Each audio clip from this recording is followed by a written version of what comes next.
Hi friends, இன்னைக்கு நம்ம masala cookies recipe தான் பார்க்க போகிறோம். டேஸ்ட் ரொம்பவே சூப்பராக இருக்கும். இதே மெஷர்மெண்ட்டில் ட்ரை பண்ணி பாருங்கள், டேஸ்ட் சூப்பராக வரும். ஸ்க்ரீனில் பார்த்தீங்கன்னா இதோட அளவெல்லாம் பர்ஃபெக்டாக மென்ஷன் பண்ணியிருக்கேன். இதே அளவில் நீங்கள் ட்ரை பண்ணி பாருங்கள்.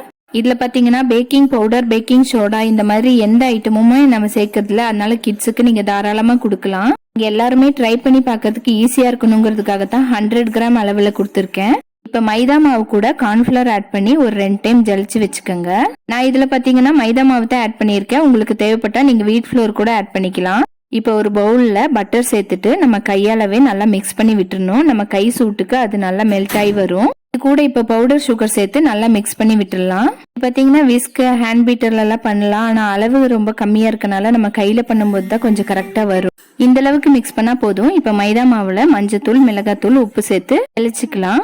இதில் பார்த்தீங்கன்னா சில்லி பவுடருக்கு பதிலாக சில்லி ஃப்ளேக்ஸ் கூட சேர்க்கலாம். அது பார்க்கறதுக்கு அழகாக இருக்கும். ஆனால் நம்ம கிட்ஸுக்கு தரனால அது அவங்களுக்கு சாப்பிடும் போது வாயில் மாட்டும். அது கொஞ்சம் டிஸ்டர்பன்ஸாக இருக்கும். அதனால நான் சில்லி பவுடர் சேர்த்துருக்கேன். இப்போ ஜிஞ்சர் கார்லிக் பேஸ்ட் சேர்த்துட்டு நல்லா மிக்ஸ் பண்ணி விட்டுறலாம். எனக்கு இந்த பவுலில் மிக்ஸ் பண்ணுறதுக்கு கம்ஃபர்டபுளாக இல்லை, அதனால நான் வேறு பவுலில் ஆட் பண்ணிக்கிறேன். இப்போ இது கூட 1 டீஸ்பூன் வாட்டர் ஆட் பண்ணிட்டு நம்ம சப்பாத்தி மாவு பதத்துக்கு பிசைஞ்சு எடுத்துக்கலாம். இந்த ஸ்டேஜில் கொத்தமல்லி, கருவேப்பிலை ரெண்டுத்தையும் ஆட் பண்ணி நல்லா மிக்ஸ் பண்ணி விட்டுருங்க. இது ரெண்டுத்தையுமே ஃப்ரெஷ்ஷாக ஆட் பண்ணும்போது நம்மளுக்கு அதோட ஃப்ளேவர் ரொம்ப நல்லா கிடைக்கும்.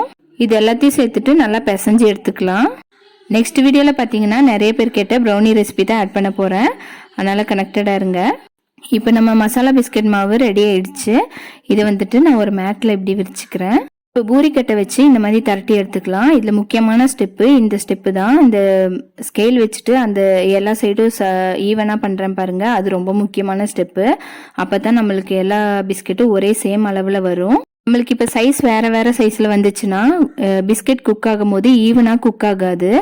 ஒரு பிஸ்கெட் குக்காக இருக்கும், ஒன்று குக்காக இருக்காது. திக்னஸ் ஜாஸ்தியாக இருக்குல்ல சிலது, அதில் குக்காக இருக்காமல் இருக்கும். அந்த மாதிரி ஆகிடும். அதுக்காகத்தான் நம்ம இந்த ஸ்டெப் ஃபாலோ பண்ணி ஈவனாக ஒரே ஷேப்பில் கொண்டு வர்றது. நம்ம பிஸ்கெட்டோட திக்னஸ் எந்த அளவுக்கு இருக்கணும்னா நம்ம ஃபிங்கரில் அந்த ஃபர்ஸ்ட் கோடு இருக்கு பார்த்தீங்களா, அதுலேருந்து பாதி அளவு ஹைட் இருக்கணும். குக்கி கட்டர் வச்சு இந்த மாதிரி அழகாக ரவுண்ட் ஷேப்பாக பண்ணி எடுத்தாச்சு.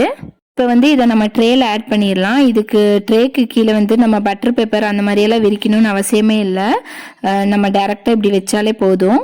இப்போ மீதி இருக்க மாவை இதே மாதிரி மறுபடியும் திரட்டி அதுலேருந்து வர பீசஸ் எடுத்துக்கலாம். ஃபைனலாக கொஞ்சோண்டு மாவு இருந்தது, அதை நான் கையிலேயே சும்மா உருட்டி வச்சுருக்கேன். இந்த 100 கிராம் மெஷர்மெண்ட்டில் பார்த்தீங்கன்னா நம்மளுக்கு 12 பிஸ்கெட்ஸ் வந்திருக்கு. இந்த ஸ்டேஜில் ஓவனை ஒரு 5 மினிட்ஸ் 180 டிகிரியில் ப்ரீஹீட் பண்ணி வச்சுக்கலாம்.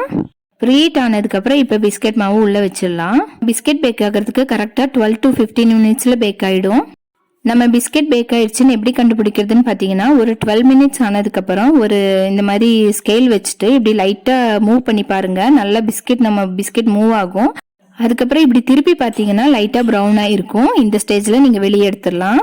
வெளியே எடுத்ததுக்கப்புறம் பார்த்தீங்கன்னா பிஸ்கெட் கொஞ்சம் சாஃப்டாக இருக்க மாதிரி தெரியும். நீங்கள் ஒரு 15லேருந்து 30 மினிட்ஸ் வரைக்கும் நீங்கள் அப்படியே ஆறதுக்கு விட்டுறணும். செம்மையாக கமன்னு ஸ்மெல் வருதுங்க.